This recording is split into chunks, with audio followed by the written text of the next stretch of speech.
अध्याय 8. अशा प्रकारे भगवंतानी वचने न समजल्यामुळे अर्जुन म्हणाला, हे पुरुषोत्तमा, ज्यांचे आपण वर्णन केले ते ब्रह्म काय आहे, अध्यात्म काय आहे, कर्म काय आहे, अधिभूत नावाने काय सांगितले जाते, अधिदेव कशाला म्हटले जाते, हे मधुसूदना, जेथे अधियज्ञ कोण आहे आणि तो या शरीरामध्ये कसा आहे, आणि युक्त चित्त असणाऱ्या पुरुषाकडून अंतरकाळी आपण अशा प्रकारे जाणले जाता. अशा प्रकारे अर्जुनाने प्रश्न विचारल्यानंतर श्रीकृष्ण भगवान म्हणाले, हे अर्जुना, परम अक्षर म्हणजे ज्यांचा कधीही नाश होत नाही, या सच्चिदानंद घन परमात्मा ब्रह्मा आहे. आपले स्वरूप म्हणजे जीवात्मा अध्यात्म नावाने सांगितला जातो. तसेच भूतमात्राच्या भावांना उत्पन्न करणारा शास्त्रविहित यज्ञ, दान आणि होम इत्यादींच्या निमित्ताने द्रव्यादिकांचा तो त्याग आहे. तो कर्म या नावाने सांगितला आहे. उत्पत्ती आणि विनाश धर्माचे सर्व पदार्थ अधिभूत आहेत आणि हिरण्यमय पुरुष अधिदैव आहे. आणि हे देहधान्यामध्ये श्रेष्ठ अर्जुना, या शरीरामध्ये मी वासुदेवच विष्णुरूपाने अधियज्ञ आहे.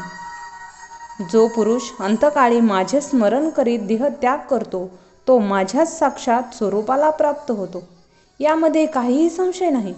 कारण हे कुंतीपुत्र अर्जुना, हा पुरुष अंतकाळी ज्या ज्या काही भावाने स्मरण करीत शरीराचा त्याग करतो तो त्याच भावाला प्राप्त होतो. परंतु नेहमी त्या भावांचे चिंतन करणारा, कारण नेहमी त्या भावाने चिंतन करतो, अंतकाळीही पर्यायाने त्याचे स्मरण होते. म्हणून हे अर्जुना, तू सर्व समयी निरंतर माझे स्मरण कर आणि युद्ध सुद्धा कर. अशा प्रकारे मला अर्पण केलेले मन बुद्धीने युक्त होऊन निसंशय मलाच प्राप्त होशील. हे अर्जुना, असा नियम आहे की परमेश्वराच्या ध्यानाच्या अभ्यासरूपी योगाने युक्त, दुसरीकडे न जाणणाऱ्या चित्ताने निरंतर चिंतन करणारा पुरुष परम प्रकाशरूपी दिव्य पुरुषाला म्हणजेच परमेश्वराला प्राप्त होतो.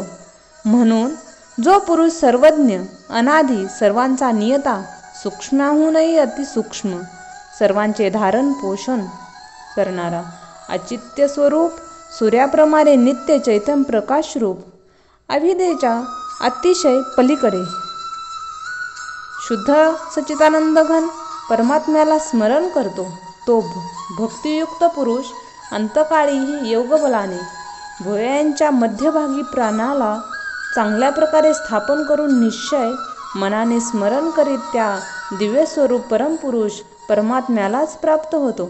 हे अर्जुना, वेद जाणणारे विद्वान ज्या सच्चिदानंद गुण स्वरूप परमपदाला ओंकार नावाने सांगतात आणि अशक्तिरहित यज्ञशील महात्मे त्यांचे ठायी प्रवेश करतात, तसेच त्या परमपदाला इच्छिणारे ब्रह्मचर्यांचे आचरण करतात.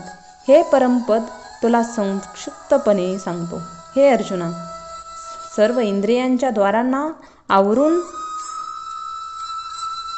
म्हणजेच इंद्रियाच्या विषयापासून हटवून, तसेच मनाला हृदयात स्थिर करून आणि आपल्या प्राणाला मस्तकात स्थापन करून योगधारणेमध्ये स्थित होऊन जो पुरुष ओम अशा या एक अक्षररूप ब्रह्मांचे उच्चारण करीत आणि त्यांचे अर्थस्वरूप माझे चिंतन करीत शरीराचा त्याग करून जातो, तो पुरुष परमगतीला प्राप्त होतो.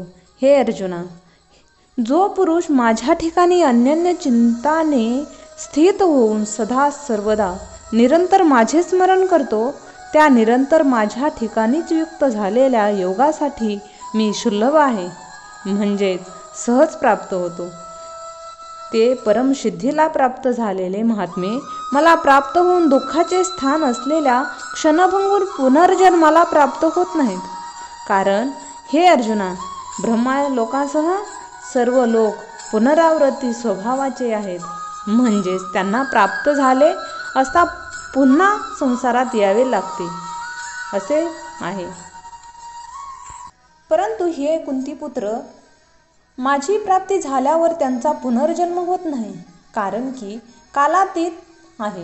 हे सर्व ब्रह्मलोकासहित लोक कालाने मर्यादित होणारे असल्यामुळे अनित्य आहेत. हे अर्जुना, ब्रह्मदेवांचा जो एक दिवस आहे तो 1000 चोकडी युगपर्यंत कालावधी असणारा आणि रात्रीला ही 1000 चोकडी युगापर्यंत अवधी असणारी आहे, असे जो पुरुष तत्वाने जाणतात, म्हणजेच कालांनी मर्यादित असल्यामुळे ब्रह्मलोकातही अनित्यच समजतात, ते योगी लोक कालांच्या तत्वाला जाणणारे आहेत. म्हणून हेही जाणतात की सर्व दृश्य मात्र भूत समुदाय ब्रह्मदेवांच्या दिवसांनी सुरुवात होताच अव्यक्तातून म्हणजेच ब्रह्मदेवांच्या सूक्ष्म शरीरातून उत्पन्न होतात आणि ब्रह्मदेवांची रात्र सुरू होताच त्या अव्यक्त नावांच्या ब्रह्मदेवांच्या सूक्ष्म शरीरात लय पावतात. तोच हा भूत समुदाय उत्पन्न होऊन प्रकृतीवश असल्यामुळे रात्रीच्या सुरुवातीला लय पावतो आणि दिवसाच्या सुरुवातीला पुन्हा उत्पन्न होतो. हे अर्जुना, ह्या प्रकारे ब्रह्मदेवांची 100 वर्ष पूर्ण झाल्यावर आपल्या लोकासहित तो ही शांत होऊन जातो. परंतु ह्या अव्यक्ताहूनही अतिशय पलीकडचा दुसरा म्हणजेच विलक्षण जो सनातन अव्यक्त भाव आहे, हे सच्चिदानंद घन पूर्ण ब्रह्म परमात्मा सर्व भूत मात्र नष्ट झाल्यावरही नष्ट होत नाही.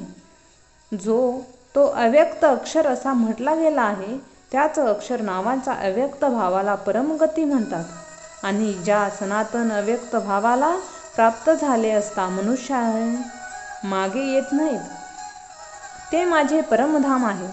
आणि हे अर्जुना, ज्या परमात्म्याच्या अंतर्गत सर्व भूते आहेत आणि ज्या सच्चिदानंद घन परमात्म्याने हे सर्व जग परिपूर्ण आहे, हो सनातन अव्यक्त परमपुरुष अनन्य भक्तीने लाभणारा आहे.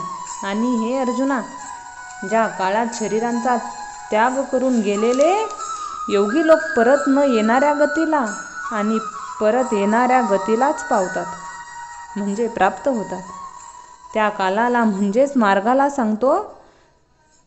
त्या 2 प्रकारच्या मार्गापैकी ज्या मार्गात ज्योतिर्मय अग्नीचा अभिमानू देवता आहे आणि दिवसांचा अभिमानू देवता आहे, तसेच शुक्ल पक्षांच्या अभिमानी देवता आहे आणि उत्तरायणाच्या 6 महिन्यांचा अभिमानी देवता आहे, त्या मार्गात मरण पावलेले ब्रह्मावेते म्हणजेच परमेश्वराच्या उपासनेने परमेश्वराला परोक्ष भावाने जाणणारे योगी लोक उपरोक्त देवताद्वारा कर्माने नेले जाऊन ब्रह्माला प्राप्त होतात. ज्या मार्गात ध्रुमांचा अभिमानू देवता आहे आणि दक्षिणायच्या 6 महिन्यांचा अभिमानी देवता आहे, त्याच मार्गाने मरण पावलेला सकाम कर्मयोगी उपरोक्त देवताकडून क्रमाने नेला जाऊन चंद्रम्याला ज्योतीला प्राप्त होऊन स्वर्गामध्ये आपल्या शुभ कर्माचे फल भोगून परत येतो. कारण जगाचे ते 2 प्रकारचे शुक्ल आणि कृष्ण म्हणजे देवयान आणि पितृयान मार्ग सनातन मानले गेले आहेत. त्यापैकी एका मार्गाने गेलेला परत येणाऱ्या परम गतीला प्राप्त होतो आणि दुसऱ्या मार्गाने गेलेला परत येतो म्हणजेच प्राप्त होतो. हे पार्था, अशा प्रकारे या दोन्ही मार्गाने तत्वाने जाणलेला कोणीही योगी मोहित होत नाही, म्हणजेच तो निष्काम भावानेच साधन करतो, कामनामध्ये फसत नाही. या कारणामुळे हे अर्जुना, तू सर्व काळात समत्व बुद्धिरूप योगाने युक्त हो, म्हणजेच निरंतर माझ्या प्राप्तीसाठी साधन करणारा हो. कारण योगी पुरुष हे रहस्य तत्वाने जाणून वेदपठणात यज्ञ, तप, दान इत्यादी करणारा तो पुण्यफल सांगितले आहे, त्या सर्वांना निसंशय उल्लंघन करून जातो आणि सनातन परमपदाला प्राप्त होतो. 8वा अध्याय समाप्त. रामकृष्ण हरी.